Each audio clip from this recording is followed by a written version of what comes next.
What is going on, guys? It is Ketch back with another video on the channel, and boy, we have some surprising results in the Premier League overnight. Actually, not really surprising, but quite interesting results, I should say. Let's get straight into those results straight away. And we start with Anfield, and Liverpool have thumped Chelsea 4-1, and it was never really a contest from about, I don't know, the 20th minute in. Darwin Núñez was showing his spectacular form again by hitting the woodwork 4 times, but Diogo Jota, Connor Bradley, who had a stormer of a game at right back, filling in for Trent Alexander-Arnold, Dominic Szoboszlai, and of course Luis Diaz made it 4-1 to Liverpool and gave Jurgen Klopp the perfect start to his farewell tour as he prepares to leave Anfield at the end of this coming season. Christopher Nkunku did get one back for Chelsea, who threatened to actually get back right into the game. They had a couple of good penalty shouts turned down by Paul Tierney, the ref, as well as VAR, who looked at those incidents afterwards. Mykhailo Mudryk was at fault for blasting one right over the bar, and Ben Chilwell might want to look at himself in the mirror after a ridiculous dive in the first half in front of his own fans. So it didn't go to plan for Chelsea. They would have hoped to come to Liverpool and competed with them, but they were just never at the races. I don't even think they had a shot until the start of the second half. That's how bad it got for them. So unfortunately for Chelsea, I don't know what goes on in your first half plans, but Pochettino needs to change something, and he needs to change something drastically, because so far this season it has not worked, and they are still rooted to 10th spot and could potentially drop down at the weekend if results go against them. So they'll have to see what they do on the training ground, because Pochettino needs to improve this Chelsea team, and quick. One player I should mention in particular was Connor Bradley, the young 20-year-old filling in for Trent Alexander-Arnold through injury at right back. Played an absolute stormer of a game. He had a good game against Norwich City in the FA Cup midweek, but this game against Chelsea making a real... Mate, he actually had a really easy night. There was no threat from Raheem Sterling or Mykhailo Mudryk in Chelsea's second half, or even in their first half. And Connor Bradley got an assist, 2 assists I think it was, and a goal to go with it. It was a beautiful goal, actually, the second one of the night. He scored, and he got the ball, took it off I think one of the Chelsea attackers, pretty much had a storming run, gave it to I think Dominic Szoboszlai midfielder, who gave it back to him, and then finished past the Chelsea keeper with aplomb. It was actually a brilliant well taken finish. And someone who needs to look at his finishing, however, is Darwin Núñez.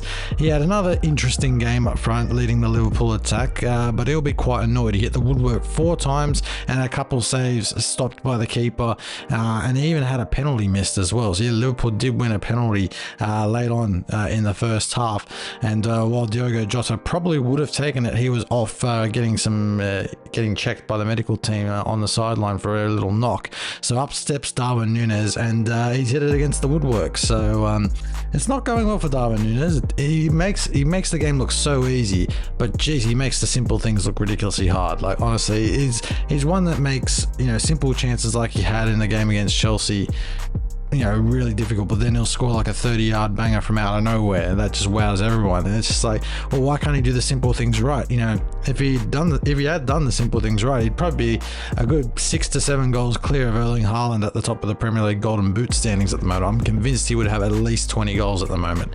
The fact he doesn't, I think he's only got like 5 or 6 Premier League goals in total, and actually he's got more assists in the Premier League. Just shows he can do all things. But if he could work on his finishing, I think Man City might have to give up the Premier League to Liverpool this season if he can find his finishing boots. But I suppose we'll have to see what happens. Hopefully Núñez gets his shooting boots back, as Liverpool fans will want him to fire towards the back end of the season, and hopefully send Jurgen Klopp off with a proper goodbye.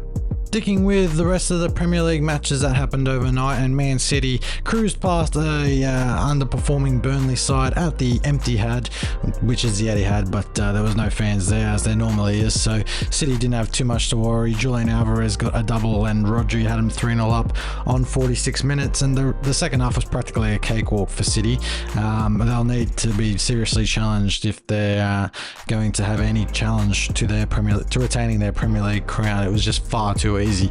Vincent Kompany probably, being an ex-City player, probably would decide to give him a little bit of a free run and just, let them have the 3 points. It's a bit, it is what it is. At the end of the day, City just are very good.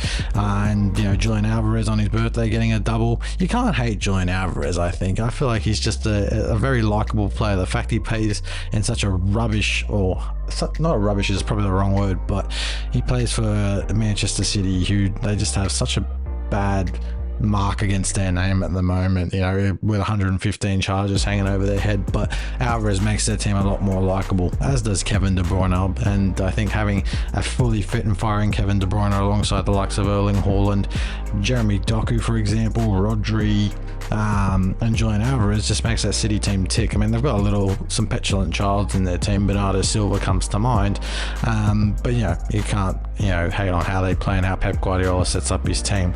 They played well, deserved a 3-1 win, and kept the pressure right on Liverpool, even with the game in hand. And moving over to the Tottenham Stadium, and Tottenham came from behind to beat Brentford 3-2 in their match this morning. They actually went 1-0 down to Neil Maupay, but then how do you say his name? Udogie, Brennan Johnson and Richarlison got 3 quick goals, 3-1 up. Ivan Toney did pull one back for Brentford, but they couldn't muster any goal scoring. They mustered some goal scoring opportunities, but they couldn't come up with the equaliser they were searching for. And Tottenham have kept up pace with the top 4, and looking good for a Champions League place. So we'll see how that goes. There's some massive games on the horizon for Tottenham, as well as the teams above them. Aston Villa losing at home to Newcastle yesterday puts a bit more pressure on them as well. I personally think Villa will drop out of that top 4, even though they've had such a good start to the season. I think Tottenham are just too strong. And then looking to this weekend's games in terms of the title race, you got Arsenal and Liverpool at the Emirates. So that's a potentially title deciding game right there, even though we're only 23 games into the season. But you just know how that City team goes in their customary run to the back half of the season. It's just ridiculous how they do it every season. But keeping City at bay will be a tough job for whoever it is, but at this point in time, looks like Liverpool will be the only ones to potentially challenge them for that Premier League title. So I guess we'll have to wait and see. But that has been the end of this video, guys. I hope you have enjoyed. Please do like, share, and subscribe so you never miss another upload, and I'll see you with another video very soon. Have a good one, guys. See ya. Bye.